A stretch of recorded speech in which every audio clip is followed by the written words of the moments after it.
4 man one time.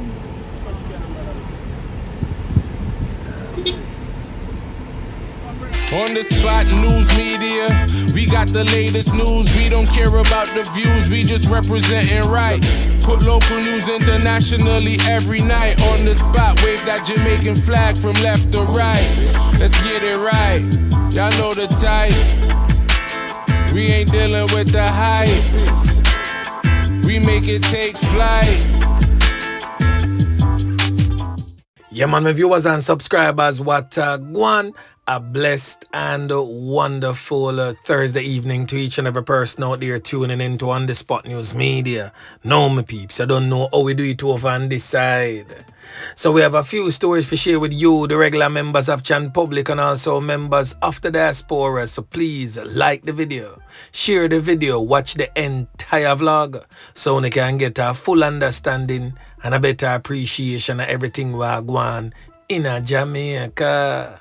So watch your snow, my peeps. Now the evening, we're going to kick it off with a missing person report. Now on your screen is 79 years old, Aston Green, but he's more popularly known in the streets as Dickie.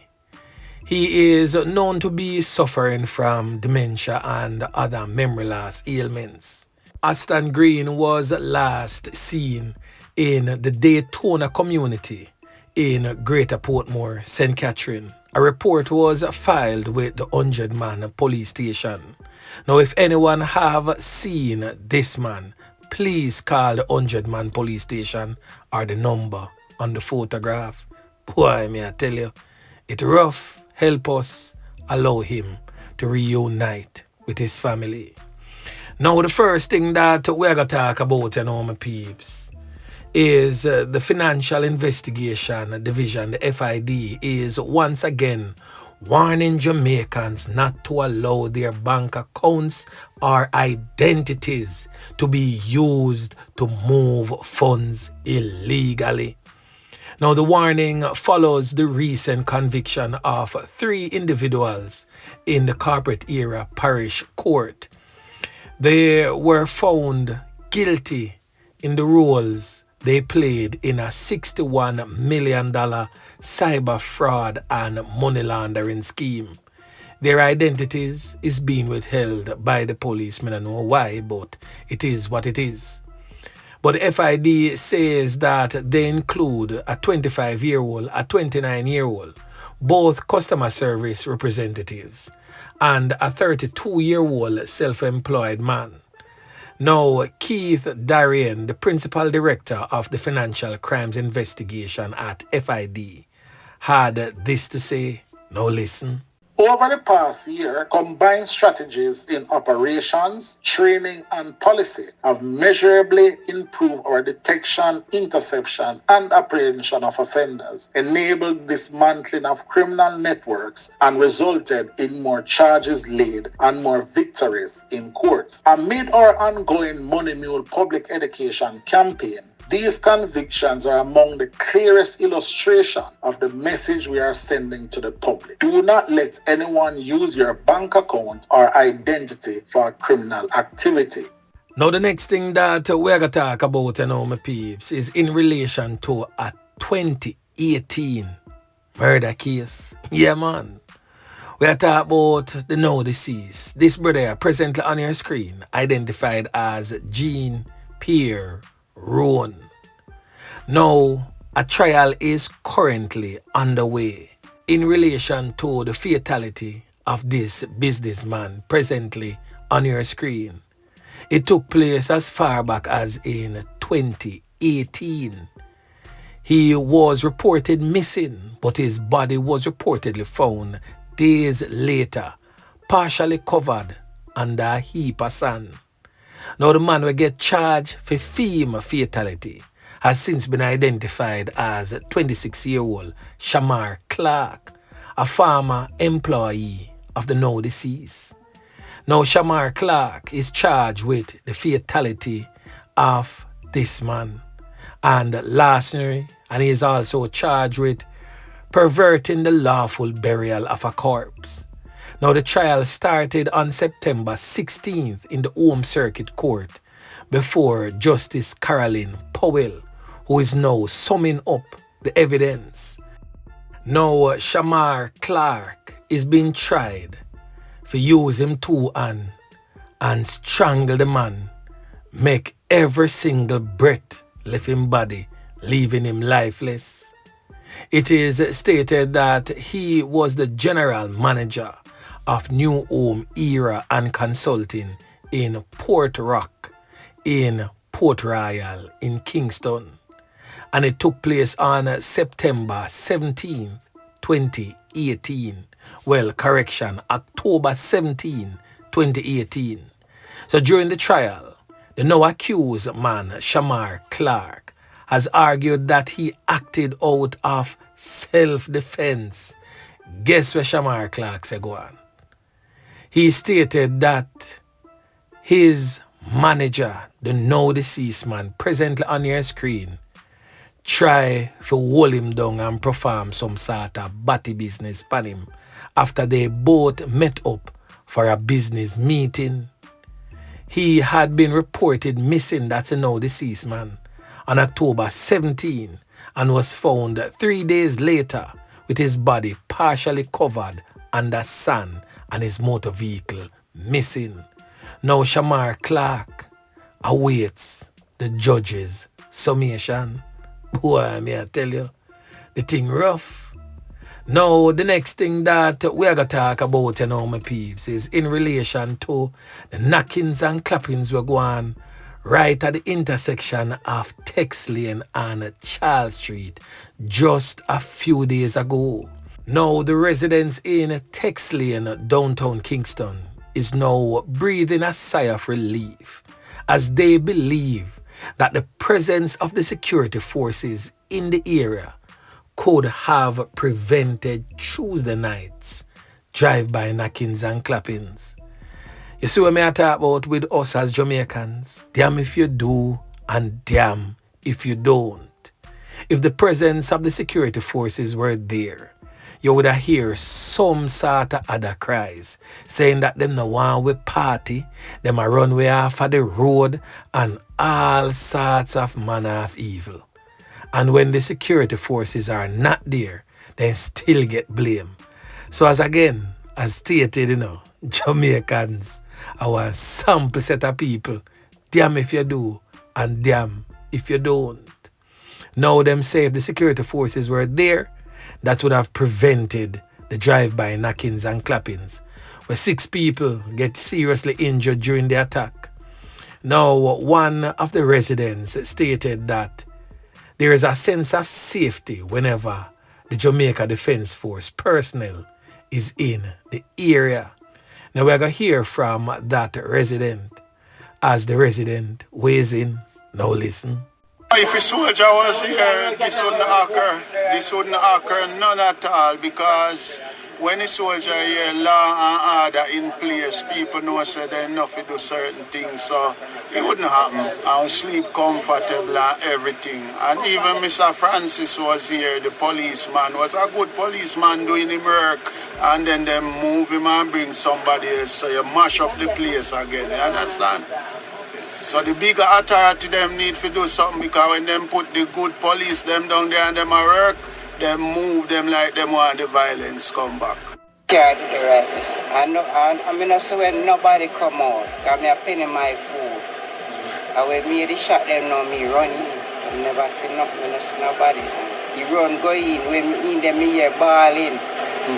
And me come out, and me see a little boy, me see them hold up there, so. Now the female in the latter part of that voice clip, typical Jamaicans, boy, I tell you, as long as no police come do no knockings and clappings, nobody now go ever see nothing at all. Not even the color of the vehicle, them a go can identify.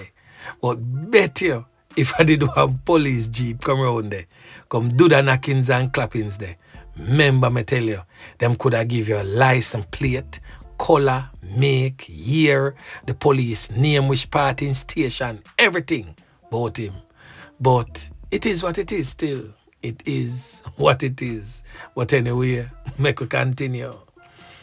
Now, Indicom a flare up again as more than 20 Jamaicans end up lose them 3 pints by the police for 11 consecutive months. Well, Indicom say November 2024 was the last month in which fewer than 20 police fatal knockings and clappings were recorded. And that's according to a special investigative report by the Independent Commission of Investigations, Indicom. The report focuses on planned police operations.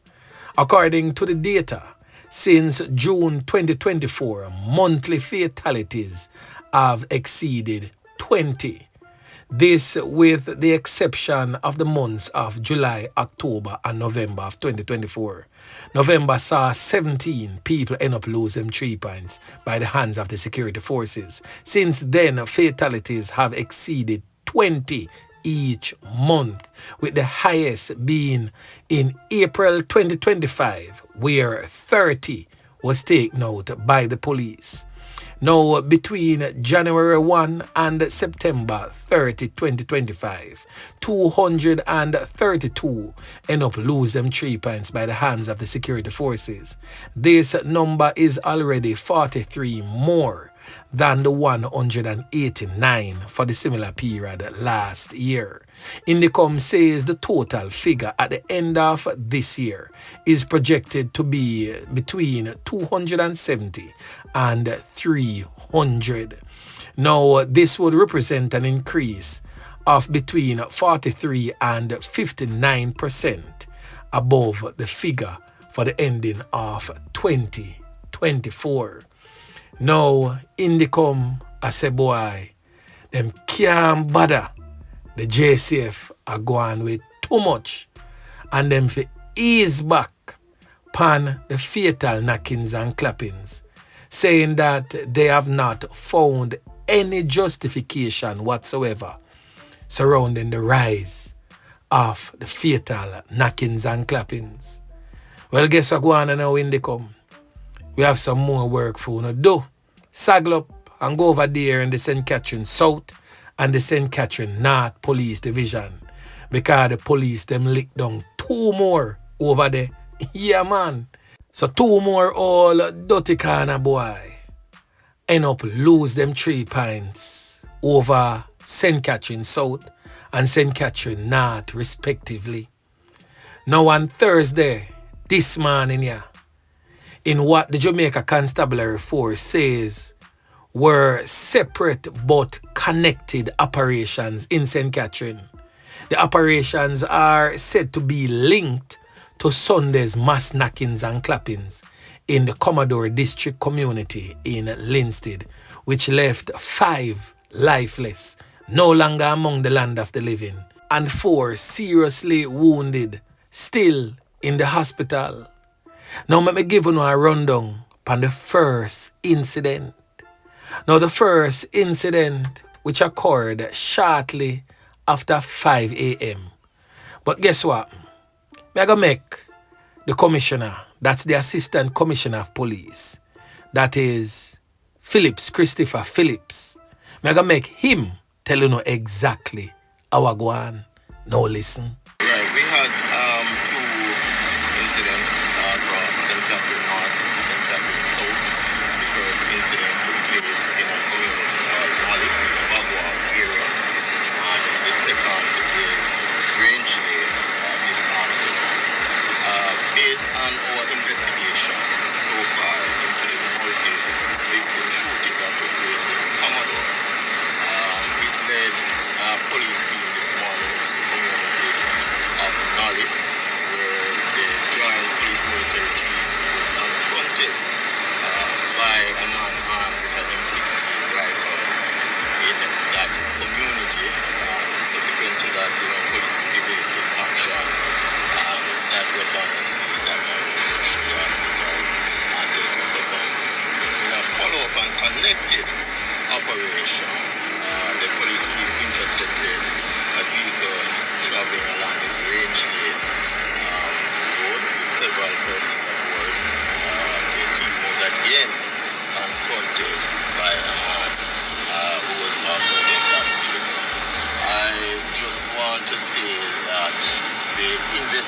investigations into what took place in Commodore is ongoing, and there are still information that I cannot divulge. But just to say that these two incidents are connected to that investigation, and we will have several other operations, with the intent to try and arrest some of these persons who are involved in that gruesome and awful incident in Commodore. I just want to appeal to the community, especially in the Linstead area. You might see increased police actions inside there, and that we want to enlist continued support in that community, and it might affect several other communities within the St. Catherine space. But just rest assured that the JCF will continue its investigation, and we appeal for the continued support of the public during this time as we seek justice for the victims. Mr. Phil, are any firearms recovered from the Two firearms were seized, one M16 rifle, as I said, in the community of Knockist, and here in Grange Lane, handgun was also seized. You see how the other men in this car, how they escaped, sir? Well, the initial report is saying that few persons ran from the vehicle, but they were challenged by one person who was left back. Can you clarify for us, was it an ongoing operation or they were just intercepted by stop and search? Alright, so as I say, the investigation is ongoing, and from those investigations, there's a lot of leads and intelligence, and so as those unfold, we will respond accordingly. And you said that Linstead is supposed to expect more police presence. Are we thinking zones of special operations or just... Not at the moment. As it is so far, we have imposed curfews on some communities in the Linstead area, and those might continue for a little while until we are satisfied that we have achieved our objective. Thank you. Now this criminal element here, presently on your screen, we not get a name for him as yet. But we get to understand say that he is one of the two criminal elements who was taken out in a hail of bullets during what the police describe as an armed confrontation during separate but connected operations across the parish of St. Catherine this morning. Yeah, man. So On The Spot News Media will most definitely be updating you in subsequent newscast. Now the next thing that we're going to talk about, my peeps, is coming out of the St. Catherine North Police Division, where it seems like another elder take him own 3 pints. Boy, may I tell you, I don't know what you really say about what go on in Jamaica as it relates to people taking them own 3 pints. Now, we get to understand, say, a 55-year-old merchandiser identified as Andrew Nelson, said to be of a Maryfield address in the area. The police stated that they suspected that him take him own 3 pints. It happened up at Kitson Town, yesterday, that's Wednesday. Now, reports reaching On The Spot News Media would suggest that sometime around 5:10 a.m., Nelson woke up and went outside to water his plants. Now, according to the police, he was later found hanging by a piece of electrical cord around his neck in a section of an unfinished building in the yard. Now, the police were summoned, and upon the arrival of the police, the body was observed with both wrists cut. So say use a knife and slash in wrist them. And the police find him body hang up and take him down, carry him to the morgue. Now, I really have to start wonder, my peeps, if a smaddy really I take them people alive and then hang them up feet look like say. I don't know. But I wanna think. But anyway, make we continue. Now the last thing that we're gonna talk about, my peeps, have some criminal elements who have been deemed wanted by the police. Now the first one presently on your screen has since been identified as Kemar Graham. Now this criminal element here is wanted for a slew of firearm-related offences and also a fatal knockings and clappings. He frequents Boone Hall and Arthur Leon Drive in Golden Spring. So that's in the St. Andrew North Police Division. Now, this criminal element here, presently on your screen, identified as Andre Lewis, but them call him Curtis Lewis or Bigger in our streets. He too is wanted for a slew of firearm-related offences and also that of a fatal knockings and clappings. He frequents 104 Red Hills Road, 100 Lane. He also frequents 85 Lane, Red Hills Mall and Whitehall Avenue. Now the next criminal element in question has since been identified as Marlon Barnett, but them call him Shortman or Jomo in our streets. Now he's wanted for knockings and clappings with intent and also escaping custody. Now this criminal element frequents Tivoli Gardens, the General Spanish Town areas and St. Catherine. And last but most definitely not the least, me figure more or less this brother here down there Jamaica. Me feel like say Max take away but long time because years and now without tears this brother here has been featured and on the spot news media as wanted and all now the police then can't find him.